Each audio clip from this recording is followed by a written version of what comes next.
Hey, my nieces and nephews, welcome to Fun Uncle. I'm Richard Kilpatrick, and for those of you looking at cryptocurrencies right now, you're thinking bear market, something to be afraid of, and I'm saying no.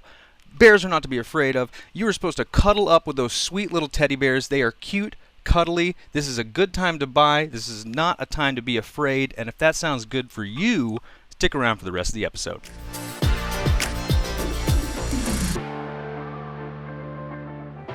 I mean, for starters, let's take a look at this chart right here from Crua9 on Reddit, and he couldn't have nailed it more accurately. You know what I'm saying? She couldn't have nailed it more accurately. I don't know the sex of this person, and I think this is a strong, independent woman who put this together here. And she was quite... I say that this echoes my sentiments exactly. I think this is how things are going to play out. I love how she's even included time scales here. And I want you guys to put July 12th on your calendar. Make sure to mark this date specifically because we might have a boom session coming up, but a little bit more information on that to come up a little later. The other piece of good news is these shorts that we were so afraid of. There was so much fear, uncertainty, and doubt about these shorts, but nay. Negatory, my friends and family. Those have been denied, shut down. WWE SmackDown to the floor. They no longer exist. That is bullish news. I'm feeling good after seeing this. Those shorts are gone and the longs are here to stay. That means price go boom boom. Price is going super up mode. Over here, if you look at CNBC, I cannot play this clip back to you because of YouTube copyright, blah, blah, blah, blah, blah. But really, to keep in mind here is the only thing I really wanted to point out from this video. I froze frame here is the Grayscale Bitcoin Trust unlock has a massive amount of Bitcoin about to disappear, 16,000 Bitcoin to be exact, which equates to about $55 million in current Bitcoin prices. No, not 55, $550 million. Sorry, missed a zero. So this is the date to keep in mind, which is July 12th. Remember, on my previous panel, July 12th. So if we put these two together, if Bitcoin follows this chart, gets up to a $48,000 to $50,000 price level by July 12th, then according to CNBC, we're going to see a big old sell, a $500 million sell, as these investors who were unable to touch their money up until now are going to say, time to lock in some profits. And I would say take that with a grain of salt and a big cup of sugar, because I think people are more bullish than that. And I would argue that a fair amount of people who are about to close their who are about to close out of this will actually just buy back in, you know? So not really something to be afraid of. And what's more is if you look at this calendar, there are no more unlocks for the rest of the year. And so I see clear blue skies. We're going to the moon. Get your boots on. I'm feeling pretty awesome about this. And moving on here, we have even more good news. Elon Musk and Jack Dorsey agreed to talk about Bitcoin at an event in July. Mark your calendars. We've got July 21st is the date. I think this is great bullish news overall because Elon has been saying a lot of negative things, and Jack Dorsey is one of the best and biggest Bitcoin advocates. So I think this whole event is going to be a fine sparring debate between the two of these about Elon Musk's apprehensions and the solutions that Jack Dorsey sees in the future. I think this will be just overall good news for Bitcoin. However, I want everyone to keep in mind that when Elon Musk did SNL, that was a big dump day. Like as soon as the episode aired, the price dropped. And so I would approach this July 21st date with a great deal of trepidation, maybe is a good word to use. And I want to remind everybody again of the first chart we were talking about earlier, 48,000 to 50,000 by July 12th. That means if we continue in this upward trend, we're around 55,000 maybe a coin by the time these two meet. So a dump is in the works.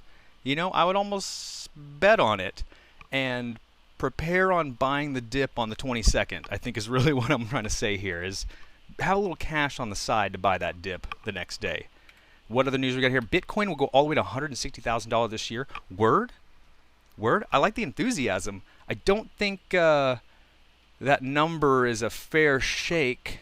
Maybe 2022, but we would have to have a lot of really insane things happen in order, with no speed bumps, for this to actually happen. And so I think this is a little bit of pie in the sky fantastical kind of thinking. I just say overall I love the enthusiasm. It's great that news articles are coming out like this. It used to be all last week that the sky is falling, we're heading to 18,000, but no, sentiment has flipped. We're now seeing more people advocating for Bitcoin and promoting really, really high price targets. So I would just say overall, what you absorb from this is good, bullish news for Bitcoin. What else we got here? Ethereum is seriously undervalued. I completely agree. Are you kidding me? It's crazy undervalued. I want to just pull up my main charts over here that I am a firm believer that Ethereum will be $4,000 by August. I think I'm just going to start throwing dates right at the chart. These are amazing prices. These prices are amazing, and they've been trying for weeks to push this price down, and they can't. They are struggling to push this price down, and they can't do it. And I think generally that's my main the main sentiment I want to echo is that for weeks and weeks and weeks they've been trying their best, and the price just keeps getting bought up, getting bought up, getting bought up. And specifically, I want to talk about all the fettuccine levels, the fettuccinis, the Fibonacci's, whatever you want to call them, the Italian pasta that we use for measuring cryptocurrency prices. I think that the people who do technical analysis are never wrong because they're just reading the charts. They're literally putting, the overlays on, and they're adding in the numbers to the Excel spreadsheet, and the Excel spreadsheet spit out another number, and they just read the number off to people. And right now, the numbers that are coming out of the fettuccinis are kind of scary. They're fearful. They're making a lot of uncertainty and a lot of doubt in the market. However, those same fettuccine levels back in May were selling us a completely different thing. I'm going to pull up the charts one more time over here. In May, when we were seeing these high prices here, of 60 and then 64,000, those same technical analysis pundits were saying that it was clear blue skies all the way to 72,000. Whenever they did the Fibonacci overlays on these prices without any idea where the price was going to go, they were all saying 72,000. Here we go, moon boots, kids, going to 72,000.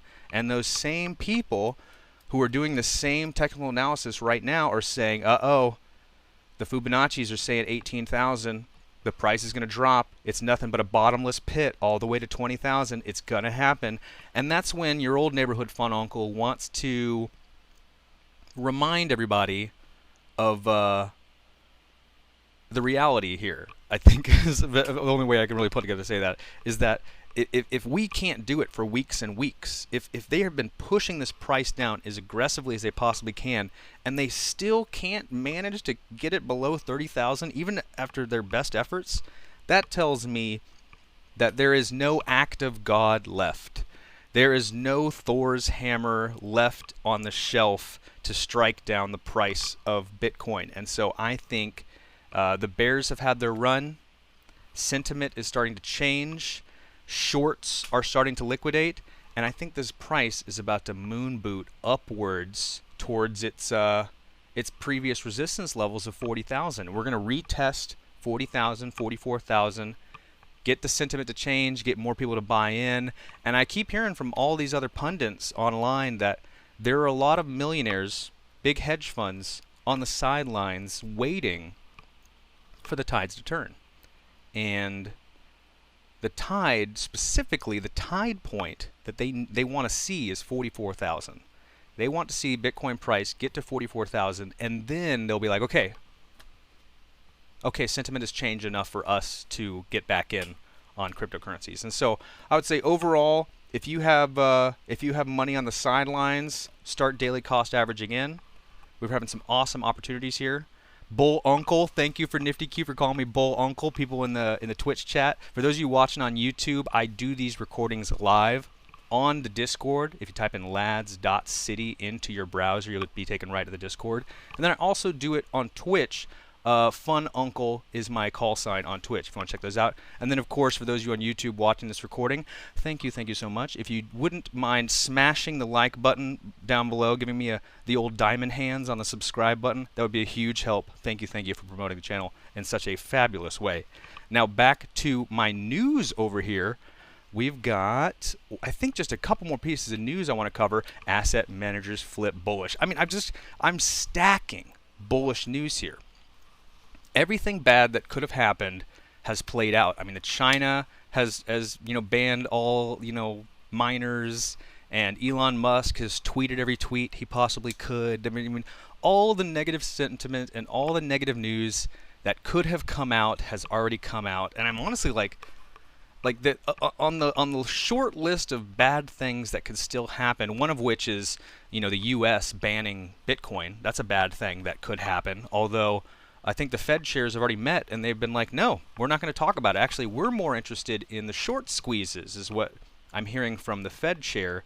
Is whenever they met during the G7 summit, they were all like, no, we're not too concerned about cryptocurrencies. What we're really concerned about is all the stock market manipulation. That's what we're really concerned about. Let's table cryptocurrencies for another year. And so I would say the worst thing that could have happened is the U.S. banning it, and that seems to be off the table right now. I don't want to say that that's not going to come back, but for the short term, especially for this summer, it's completely off the table. They're focused on bigger fish, specifically the manipulation taking place in the stock market. And let's see what else we've got up here. Any other pieces of news? Yeah, the China mining crackdown. I think is my last piece of news here. The only bad piece of news I had to share with you guys is that China shut down a lot of their miners. And so, of course, all of these miners had to liquidate a serious amount of Bitcoin in order to move their locations, and that's been our downward price action. So up until now, we've seen the prices dropping. I want to say a large share of that has been just these Chinese miners who are like, shoot, we had to sell. We got to sell some coin in order to move our stuff to Mozambique or wherever it is they're going to start mining now. And I think that'll all play into the whole greener Bitcoin miners. And so when Michael Saylor and Elon Musk meet, they'll say, hey, no, we've actually started to change how the miners are mining. They're using more green electricity, X, Y, and Z. He's just going to lay out the numbers, and Elon will go, okay, you know what? Maybe I'll start tweeting nicer things about Bitcoin, And so sentiment is already starting to change towards the positive. I'm feeling awesome about how things are going in the crypto markets, and it's time to buy the dip, everybody. Diamond hands the dip. And shout out to Mozambique. Things are fleek in Mozambique. Also say I'm getting it on in Azerbaijan. Is another one I'm working on. To the break of dawn.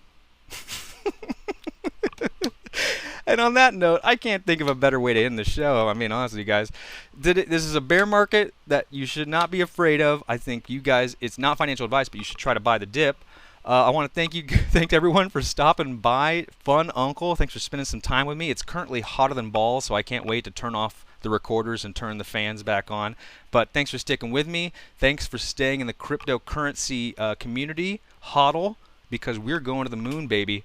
It is Moon Boot Central, and it's time to diamond hands the dip. I'm your neighborhood Fun Uncle. Thank you, my nieces and nephews, for stopping by.